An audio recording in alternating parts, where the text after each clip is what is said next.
Hello, it's FireKid here. Welcome to a special update video. As you've probably seen by now, the update don't have been released on the forum. I believe a link of these is available in the game via the news tab. I'm just going to do a quick video to go through the main points of it, have a look at what's coming up next week, and give my opinions on the update.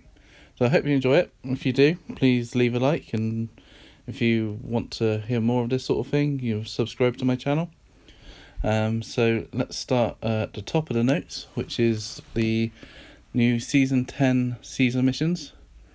Everyone likes a good season mission, and it also means that the show's coming back, which is always a good thing. As you can see, it's going to be released every Monday after the show's been on, and you get the usual extra rewards for completing it within the week it's released. So the usual stuff with that. So some nice free rewards and a bit of fun. The main thing to this update though is the new hero Princess. So she's going to be an assault, which is great because the hero assaults we have at the moment are pretty one-dimensional. Hopefully this her leader trait will spice things up a bit for that class. So what she's going to be able to do is similar to Sasha, in that for every hit she makes against a walker, which has a status effect, she's got the chance of gaining a charge point. She also will do additional damage to those enemies, although whether that's a good thing or not, we'll talk about in a minute. So status effects are down here: stunned, rooted, burning, herded, eating, and crippled, which is going to be talked about shortly. It's a new shooter trait. So first thoughts on it are that she's going to be amazing with Sasha in lead, with a concussed rifle assault rifle of some sort. Pretty much going to be able to charge herself up, and if they're body shots, she's going to be able to get a chance of getting charged up from Sasha's leader trait as well. So it's going to be very unlikely you're going to have that annoying missing one charge point at a critical moment, because you'll be shooting into a group of stunned walkers, which is their status effect. She will be quite good as a leader as well, and I think if you can team her up with someone who is able to give status effects quite early on, so that could be a hunter with fire, get them burning and then charge up that way. You could also use the herded status if you've got beta. If you have beta in lead, you could herd a load of walkers, shoot them with Princess, and then use a third survivor to re-herd those walkers again, which may be a viable option. There are some levels that start with statused walkers. I'm particularly thinking of getting burnt, where there's a load of fire walkers on the map, so she'll be great at that as well. It will be interesting to see if she is ever used as leader or always as a support assault. I think chances are she will be support to someone else. I did mention that she also gets extra damage against these walkers. Now, extra damage on an assault is currently not favourable, because people like to build stun walls and keep the stun wall alive while burning or chipping away at the higher healthed walkers behind it, such as tanks, spikes and goos. So having extra damage may not necessarily be a good thing, but we'll have to see. I mean, they're quite big numbers for extra damage as well. Level 7, 24% more damage. It's not to be sniffed at. Overall, I think she's going to be fun to use, and she's definitely going to be the best assault in the game. So that's something. To have a new hero who may not be game changing but best in class, I think it's a good move. So we'll see what she's like, but should be a lot of fun to use. Her other traits are going to be Marksman, Iron Skin, Retaliate and Dodge. So possibly 2 rerolls there. If you're going full DR damage reduction with badges, you can get rid of Iron Skin. And I'm guessing you'd want to put Lucky on her. And then there's the Marksman. So again, previously speaking about not wanting to do too much damage, then Marksman would not be great in that situation. So you're probably looking for revenge for that, making her like all the other assaults.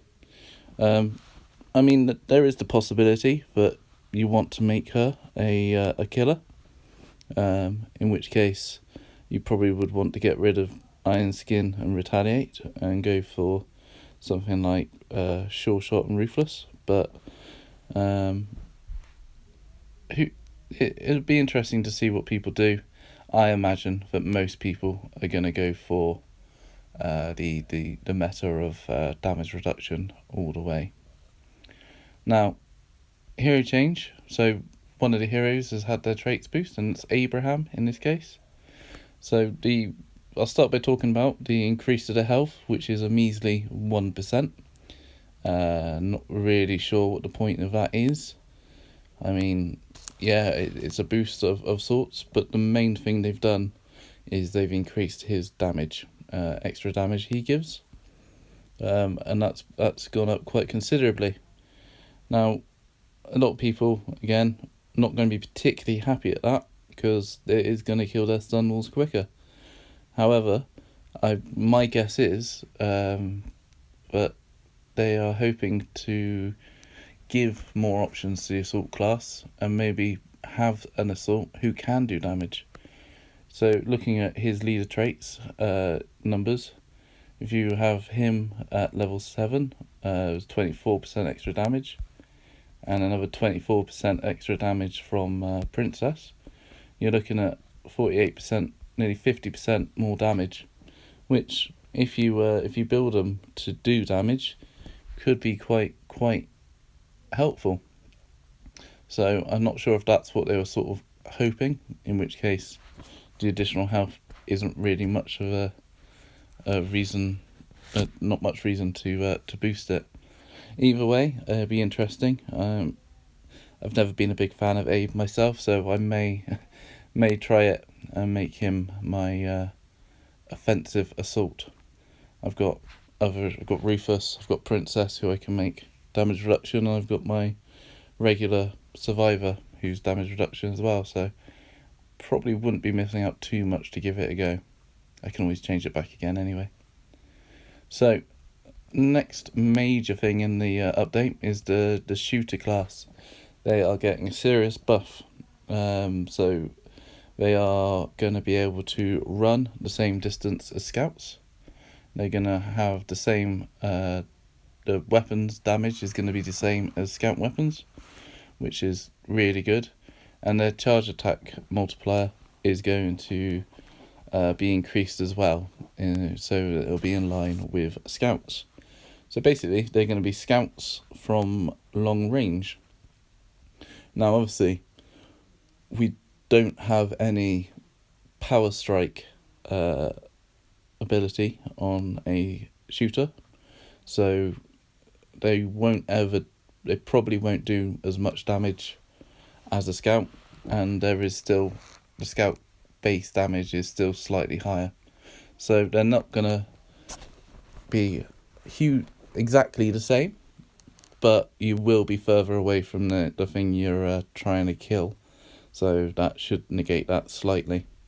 I mean, I personally would hope that they change Sure Shot to include an additional damage multiplier in the same way Power Strike does, it doesn't seem to make sense not to. You're obviously taking your time to aim and shoot, so you should do more damage. There is a little video of the additional movement in case you weren't sure what they meant, but I think it's pretty obvious. So the extra damage and crit damage that you're going to get from shooters is going to make Shooter Rick an absolute beast once he's killed his 5 walkers, and that's only a good thing, really. I can see a lot more people using him after the update. And what I'm going to do now is going to quickly move on to the new weapon, which in Rick's hands could possibly be an absolute game changer. It's the new Assassin's Bow, which is like other bows, completely silent, but will deal additional damage.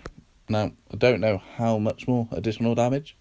Hopefully, quite a lot, to make it worth using over the winter bow, which gives you tactical movement, or the hunting bow, which gives you the threat reduction on a charged kill. So it needs to be pretty beefy, otherwise I can't see it getting much use. So there is a new shooter trait coming out. I say shooter trait, a shooter weapon trait, and that is crippling. It will, on a body shot, it will give you a chance to cripple the enemy, which means that they will only be able to move 1 space on their next turn. So that could be a normal walker, would only be able to move 1 space, but it could be any type of walker. So you could really slow down the advance of a spiked walker, or a goo walker, or a tank. So the non-stunnable ones, which could give you a bit more time to retreat, or be able to set up a power strike or something like that. And it'll also work on human enemies, so coming up against bruisers and scouts, warriors, be able to keep them back at a distance for an extra turn. And at gold, 75% is pretty high chance, and with lucky at 20%, that increases to 90%. So every body shot, you're pretty much looking at crippling the enemy, which is pretty good odds. The only issue I can see at the moment is that it's only going to be on normal weapons to start with that you can find in crates, added to the trait pool in that respect. And as they all create threat, I'm not sure, apart from on Kill or Walkers maps, if the extra threat you're going to be receiving is going to outweigh the benefit of crippling an enemy. So until they bring out some special weapons, which no doubt will be for gold in the black market or for money in the bundle shop, I'm not too worried about getting a weapon with this on. Hopefully it'll be on the new Assassin's Bow, so we all get to try it out. If it is, then that'll be brilliant. I think could really be a game changer in that respect, but we'll have to wait and see on that one.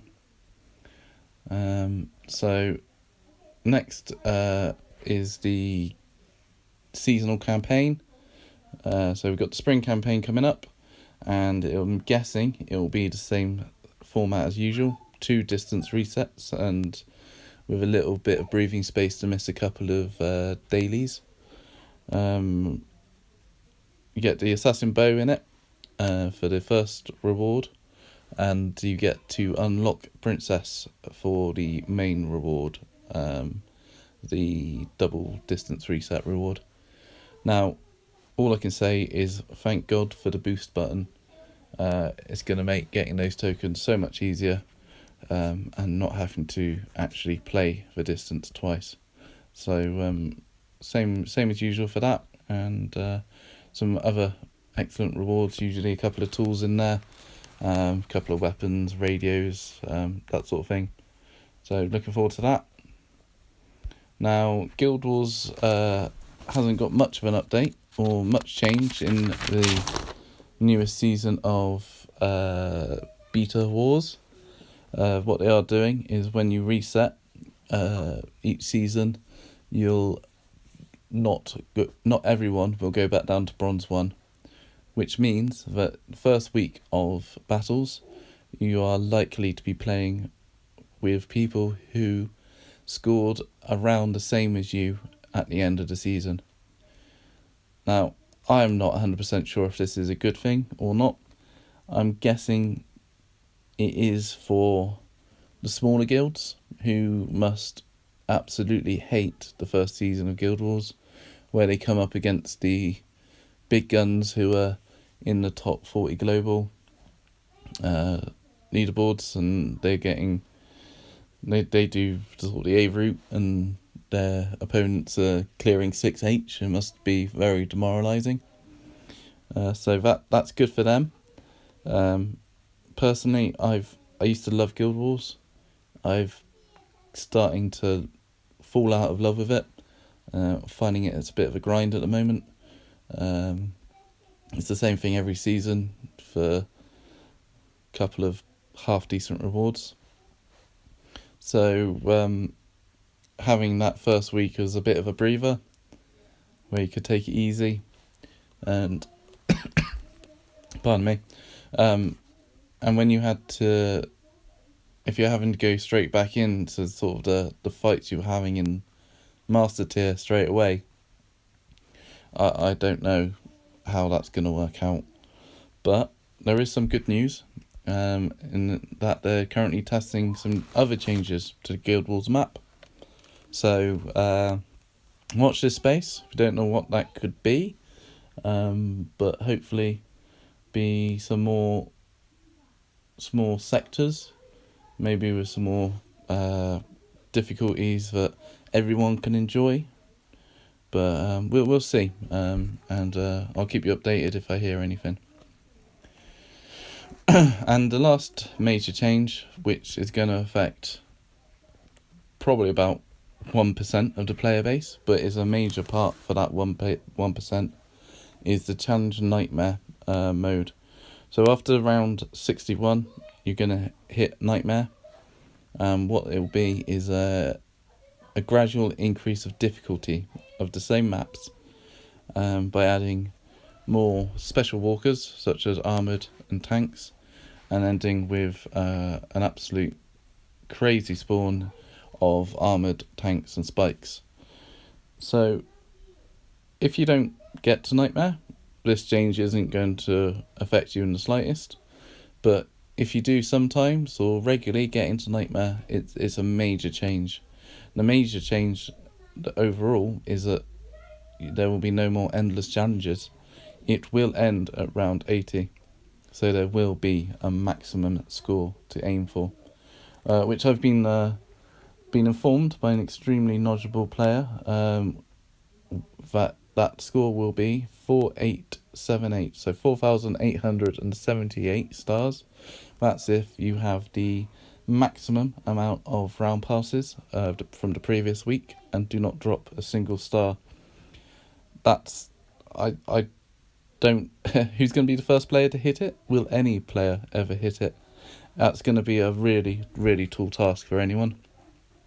But what it will mean is every star dropped will count. And it also means, because they've got rid of the randomness of it, no more retrying the same map over and over, hoping to get an all-armed spawn, which is easier to deal with. Everyone will be fighting the same walkers on each map. So I think it's going to really tighten up the global leaderboard, where winning or losing, coming first or 100th, first or second is going to come down to a couple of stars, and first to 100th will probably not be a major amount of stars in between either. I think this is good for the game. I think it's good for the leaderboards, good motivation for people who could do better but don't bother trying at the moment. You might see some familiar names moving up the leaderboard that haven't been on there for a while. So yeah, I think it's a good change, although I'm sure I'm never going to get there, but I'd love to see the spawn from round 80. So you're going to start with 3 extra armoured and 1 tank on the board to start with, in place of normal walkers. And then after 1 or 2 turns, you're going to get 5 armoured, 3 tanks and 2 spiked spawn onto the map. How people are going to deal with that is going to be really interesting to see. Can't wait to see the first few videos coming out of that when this takes effect. And I think it's a really good change. So I'm looking forward to that. And don't worry for those who do currently get to Nightmare and go beyond. They are going to be increasing and the rewards for these harder difficulties, both, but we don't know how much or what they're going to improve it by. So hopefully it'll be worth your trouble for taking on such nightmarish missions. All these tables and these notes are available on the forums, and I will be posting a link to this site and page in the description below. Couple of bug fixes at the end here. You may or may not have known that currently in the black market, when you buy a weapon for supplies, it says it's got random traits, but it actually doesn't.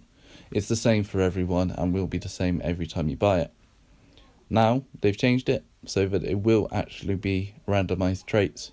So now there is actually a chance of getting a really decent weapon with a cool new skin. I'm going to be buying all of the scout ones I can because I'm looking for a specific weapon for Rick, silver tactical, gold threat reduction, gold razor, to pair him with beta on threat reduction maps. But and I can't find one, so wouldn't mind getting an ice axe with those traits because that would be pretty cool. And I'm not sure if any of you have done this before. Open the black market, gone to scroll across to see what the offers are, and accidentally purchase something with gold. I know a lot of people it has happened to, and it's been a real pain. So they've added a confirmation pop-up. So when you hit that, you'll then have to hit OK to confirm that you actually do want to spend the gold, which is a great change. So overall, I think it's a pretty decent update. I like it. New Assault is a great addition. The shooter buff is long overdue, although not sure it's gone far enough to make them fully viable. We'll have to play around with it a bit to see, because if their body shot is still 50% of their damage, unlike melees, which is around 80%, I believe, it's still going to be difficult to use them effectively. But I might be wrong, and we'll see what's happening. New challenge, as I say, I think that's great. I don't get to Nightmare very often, but it'll be fun to see the new leaderboard and see how close it is between some of the best players in the game. And the black market bug fixes are great as well. What's missing from the update, in my opinion? No new challenge map sets. I would like to see a new challenge map set in every update, if not 2. I'm a bit worried that Guild Wars is going to be more of the same, and going to be a grind to get through, but maybe they'll put some new stuff in the shop and make it exciting again, to try and get as many points as you can. Also, no real reworked leader traits for some of the unused heroes. I was hoping to see something maybe for Negan or Jerry even. These poor survivors who we got tokens for and never use because their leader traits just aren't viable. So that's a shame that there's not one of those in there. But having said all that, this is the first update of the year, and they've been working on it over the Christmas break, so had less time, more people on leave, and as such, I think they've done a pretty good job. I'm going to give it a 7 out of 10, because I'm pretty happy with it. It's not as good as the previous update, which was super exciting, but as I say, they've done a great job in the time they've had. So that's pretty much everything from me. If you'd like to leave your comments below, and I think all we can do is wait to see how Princess does, and she'll just have to show us how helpful she is. I'm great, you'll see.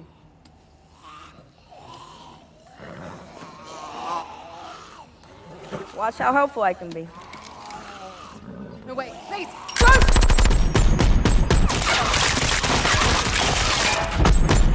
Thanks for watching, and hope everyone enjoys the new update. See you in the next video.